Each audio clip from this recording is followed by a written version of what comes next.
बिस्मिल्लाहिर्रहमानिर्रहीम। लाखों करोड़ों दुरूदो सलाम मोहम्मद मुस्तफ़ा सल्लल्लाहु अलैहि वसल्लम और आले मोहम्मद पर। मैं हूं उमर दराज गोंदल।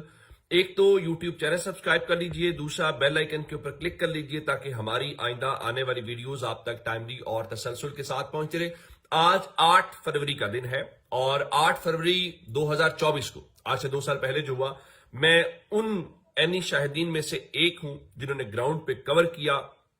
पोलिंग स्टेशंस को देखा, फिर जो कुछ आरओ के कमरों में हुआ उस बात से भी आगाह है। आज अपोजिशन ने शटर डाउन और पहिया जाम हड़ताल की कॉल दे रखी है। क्या वो हड़ताल कामयाब है? क्या लोग दुकानें बंद करके रखे हुए हैं? क्या वाकतन रोड्स के ऊपर पहिया जाम आपको नजर आ रहा है? पहिया जाम का मतलब होता है कि आपको कोई पब्लिक ट्रांसपोर्ट नजर ना आए। मैं आपको एक बात शुरू में बता के फिर मैं तमाम जो मुल्क से रिपोर्ट्स आई हैं, बिलखुसूस सिंध और पंजाब से, वो आपके सामने रखना चाहता हूं। लेकिन मैं एक बात जरूर कहना चाहता हूं कि पाकिस्तान में इलेक्शन में धांधली होती है। ये अलग बात है कि पहले धांधली होती थी, मेरा ख्याल है कि पहले इस बार तो धांधला हुआ, लेकिन उसमें तहरीक इंसाफ को शाबाश ये बनती है कि आज 2 साल के बाद भी वो धांधली के इस मुद्दे को जिंदा रखे हुए हैं। वो लोगों को रियलाइज करवा रहे हैं कि आपका मैंडेट चुराया गया है। वो समझते हैं कि वोट की पर्ची का जो फैसला था उसको आरओ के कमरों के अंदर मुस्तरद किया गया। इस हवाले से तो उनकी शाबाश बनती है कि माजी में सियासी जमातें जिक्र जरूर करती थी, लेकिन इस तरह से भी 2 साल के बाद भी एहतजाज होना, एक पूरी तहरीक चलना, ये उनकी सबसे बड़ी कामयाबी है। अब आते हैं इस बात के ऊपर कि क्या सूरत हाल बन रही है। मैं जरा आगाज पिंडी से कर लेता हूं, जो पंजाब का एक शहर है।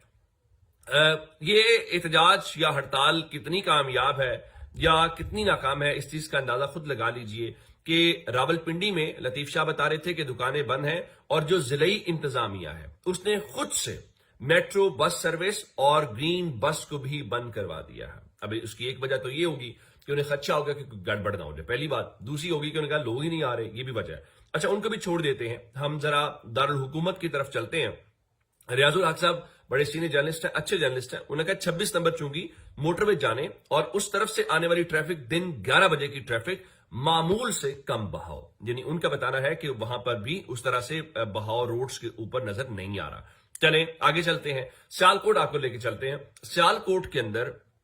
रेहाना डार, जो उमर डार की और उस्मान डार की वालिदा है, उनको, और इवन जो उमर डार की अहलिया है रूबा डार, उनको भी गिरफ्तार कर लिया गया है। तो अंदाजा इस बात से लगाइए। अब सिंध की जो सूरत हाल है वो सबसे दिलचस्प है। मिसाल के तौर के ऊपर मैं जरा आपको सिंध के अंदर ट्रेनें रोकने के हवाले से दिखाना चाहता हूं कि लोग किस तरह से वहां पर एहतजाज रिकॉर्ड कराते हुए दिखाई दे रहे हैं कि वो बाजाब्ता तौर पे जो ट्रेन्स हैं उनके रोकने के हवाले से अवाम जो है वो अपना एहतजाज रिकॉर्ड करा रहे हैं। तो यूं लग रहा है कि जो सबसे ज्यादा इस वक्त हमें सूरत हाल नजर आ रही है, अगर मेरे से आप पूछें तो वो लग रहा है कि सिंध के अंदर है। जैसे मैंने आपको ट्रेनें बंद करने वाली बात बताई है, उसी तरह से अगर आप खासकर सिंध के जो बड़े बड़े शहर हैं वहां पे जाना शुरू कर दें तो आपको अंदाजा होगा। जैसे लाड़काना है, अब लाड़काना पाकिस्तान पीपल्स पार्टी का एक गढ़ तस्वुर किया जाता है जहां पे उनकी लीडरशिप है, और अगर आज लाड़काना के अंदर भी मुकम्मल तौर पे शटर डाउन हड़ताल है तो आप अंदाजा लगाइए कि उन्होंने कितना उस हवाले से पैनिक किया है। नौशहर फिरोज के अंदर भी मुकम्मल शटर डाउन की इस वक्त इतलात हमारे पास है। मीरपुर खास जो सिंध का है वहां पर भी मुकम्मल इस तरह से इतलात हैं कि शटर डाउन हड़ताल हुई है और लोगों ने शटर गिराए हैं ये। और उसके बाद खासकर हैदराबाद जहां पे सोहेल आफरीदी गए थे और उन्होंने स्ट्रीट मूवमेंट चलाई, यही खबरें हैदराबाद से हैं कि वहां पर भी मुकम्मल तौर के ऊपर हमें वो चीज नजर आ रही है। अच्छा, ये तो हो गया जो आप सिंध की बात कर रहे हैं और वहां पे जो सूरत हाल है उसको छोड़ के मैं आपको एक बात और बताना चाह रहा हूं, और वो बलूचिस्तान है। यानी अमूमन तो ये कहा जाता है ना कि शायद वहां पे तहरीक इंसाफ का ये वो नहीं है। इवन क्वेटा के अंदर इस वक्त आज इतलात ये हैं कि जो मार्केटें हैं वो बंद रहीं और लोगों ने वहां पर भी अपना एहतजाज जो है वो रिकॉर्ड कराया है। उसके अलावा योब जो बलूचिस्तान का इलाका है वहां पर भी यही सूरत हाल हमें नजर आई है। अब आप कहेंगे कोयटा टू कराची जो कौमी शाहराह है उसको गंजी के मकाम के ऊपर बंद किया गया है। अगर बलूचिस्तान के अंदर हड़ताल कामयाब नहीं है या लोग मुकम्मल तौर के ऊपर यकजहती का इजहार नहीं कर रहे और तो फिर सवाल ये पैदा होता है कि जो मनाजिर गिरफ्तारियों के हैं तो आखिर पुलिस वहां पर क्यों कोयटा शहर के अंदर जो है 8 फरवरी की जो हड़ताल की हिमायत कर रहे हैं उनको गिरफ्तार कर रही है। ये भी अपनी जगह पे मंसूबा, ये सवाल जो है वो होना चाहिए कि आपने ये क्यों किया या क्यों कर रहे हैं। اچھا میں نے آپ کو اس لیے بتایا، میں آپ کو سندھ کا بتا رہا تھا، میں آپ کو بلوچستان کا بتا رہا تھا، اب میں پنجاب کا بتاؤں گا، اور میں ابھی آپ کو خیبر پختونخوا نہیں بتا رہا کیونکہ میرے خیال سے اصل ہڑتال وہاں ہے جہاں آپ کی حکومت نہیں ہے، جہاں آپ کا اثر و رسوخ نہیں ہے۔ اچھا جی، پنجاب کی اگر بات کریں تو پنجاب میں ہم نے آج یہ دیکھا ہے کہ مختلف جگہوں کے اوپر جو ابھی تک کی اطلاعات آ رہی ہیں وہاں پر مکمل طور پہ خاص کر جو جنوبی پنجاب کے اضلاع ہیں، لیا میں مکمل شٹ ڈاؤن کی ہڑتال ہے، منڈی بہاؤدین کے اندر ایک بڑی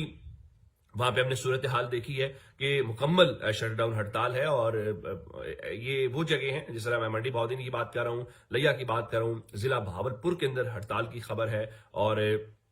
اس سے ہٹ کے دیگر جگہوں کے اوپر جو صادق آباد کی خبریں ہیں، گجرات کی خبر ہے، کوٹدو کی خبر ہے، مظفر گڑھ کی خبر ہے، رحیم یار خان کی تحصیل صادق آباد کی خبر ہے، یہ ساری جگہوں کا بتانے کا مقصد یہ ہے کہ یہ ایسی جگہ ہیں جہاں پہ ایسا نہیں ہوتا کہ آپ یہ کہیں کہ جی یہ تو آپ ابھی کی صورتحال بتا رہے ہیں، یعنی لاہور کی بات ہوتی تو لاہور کی صورتحال آپ کہتے چلیں لاہور تو چلیں ویسے ہی بند ہے نا، اتوار مارکیٹ ہی بند ہوتی ہے، تو آپ کہتے ہیں جناب یہ تو آپ اتنی جلدی بتا رہے ہیں اتوار والے دن لاہور والے اٹھتے بھی اس وقت نہیں ہیں۔ یہ تمام وہ شہر ہیں، یہ تمام وہ جگہ ہیں جہاں پر لوگ یا مارکیٹیں 8 بجے کھل جاتی ہیں، 8 نہیں تو 9 بجے کھل جاتی ہوں گی، 8 سے 9 کے درمیان، تو یہ معمول میں کاروبار ہوتا ہے کیونکہ یہ شام ٹائم یا مغرب کی اذان کے ساتھ یا اس سے پہلے کاروباری زندگی وہاں پر اس طرح سے بند ہو جاتا ہے۔ تو ان جگہوں کے اوپر جو احتجاج ہے وہ اس بات کی غمازی کرتا ہے کہ لوگ آج بھی اس بات کو سمجھتے ہیں کہ ان کا جو مینڈیٹ ہے وہ واقعتاً ان سے لیا گیا ہے، یا جو مینڈیٹ اسمبلی میں ان کی نمائندگی کر رہا ہے وہ کم از کم عوام کی حقیقی نمائندگی نہیں کر رہا۔ اب ذرا یہاں سے نکل کے خیبر پختونخوا کی بات کریں،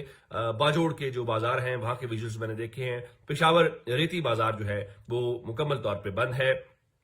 اسی طرح سے ایون پشاور کے اندر پاکستان تحریک انصاف کے کارکنان جو ہے وہ جمع ہو رہے ہیں، پھر ہم نے ایبٹ آباد کے حوالے سے دیکھا ہے، دیگر جگہوں کے اوپر دیکھا ہے، ایبٹ آباد میں ٹرانسپورٹرز نے تو باقاعدہ وہ لگائے ہوئے تھے کہ یہاں پہ ہڑتال ہے، تو کہنے کا مطلب یہ ہے کہ خیبر پختونخوا تو ظاہر ہے وہاں حکومت ہوگی تو ویسے ہی صورت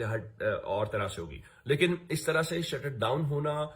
بند ہونا، اور ایک عام آدمی کو بھی پتا چلنا کہ آج مارکیٹ کیوں کلوز ہے، تو میرا خیال ہے جو میسج کنوے کیا جانا چاہیے تھا یا میسج کنوے ہونا چاہیے تھا وہ میسج بڑے زور اور شور کے ساتھ کنوے ہو گیا ہے، تو آپ کو اس حوالے سے مزید جو ہے وہ کسی چیز کی ضرورت رہتی نہیں ہے، کیونکہ لوگوں کو قائل کیا جانا بھی ضروری ہوتا ہے کہ آپ کا مینڈیٹ چرایا گیا۔ اب اس کے بعد جو اگلی صورتحال سمجھ آ رہی ہے وہ یہ ہے کہ ایک تو دن کی صورتحال ہے نا کہ آپ یہ سوال اٹھا سکتے ہیں کہ جی وہ مارکیٹ کا ٹائم نہیں تھا، جی یہ صبح کی ویڈیو ہے، جی فلاں ہے۔ اب تحریک انصاف نے ذرا ایک چیز اور بھی کی ہوئی ہے، چلیں لاہور میں تو بسنت آج کا بھی ہے، لیکن اطلاعات کے مطابق جو آج شام کو تحریک انصاف نے جو اپنے عہدیداران ہیں، جو اپنے ایم این ایز ہیں، جو اپنے ایم پی ایز ہیں، جو اپنے ٹکٹ ہولڈرز ہیں، ان کو یہ ہدایات جاری کر رکھی ہیں کہ آپ نے یونین کونسل کی سطح کے اوپر آج شام میں ریلیاں نکالنی ہیں، اور وہ غالباً مشعل بردار ریلیوں کا کہا گیا تھا، اور پارٹی جو ان کو کہا گیا تھا مکمل تیاری کرے۔ اگر شام میں، اگر دن میں یہ جو ویڈیوز میں نے آپ کو دکھائے ہیں، اس کے بعد اگر شام میں پاکستان تحریک انصاف واقعتاً یونین کونسل کی سطح کے اوپر مشعل بردار ریلیاں نکالنے میں کامیاب ہوتی ہے، اور پورے پنجاب سے میرے لیے امپورٹنٹ ہوگا سندھ، میرے لیے امپورٹنٹ ہوگا پنجاب، میرے لیے امپورٹنٹ ہوگا بلوچستان، اور میں سب سے آخر میں ریٹ کروں گا خیبر پختونخوا کو، اور اس کی بنیاد کے اوپر ہم بہتر طور پہ، لیکن جو ابتدائی رپورٹس آ رہی ہیں اس کی بنیاد پہ یہ کہا جا سکتا ہے کہ بڑا اوور ویلمنگ قسم کا رسپانس جو ہے وہ اس کال کے اوپر ہے، اور یہ شاید ویسا ہی سرپرائز ہے جیسا 8 فروری 2024 کو جو سرپرائز ہے وہ آیا تھا، اس وقت بھی ایکسپیکٹ نہیں کیا جا رہا تھا۔ یہ اب تک کی اپڈیٹس ہیں جناب، اگر آپ نے ابھی تک چینل سبسکرائب نہیں کیا کر لیجئے، اپنا بہت سارا خیال رکھیے گا، خدا حافظ۔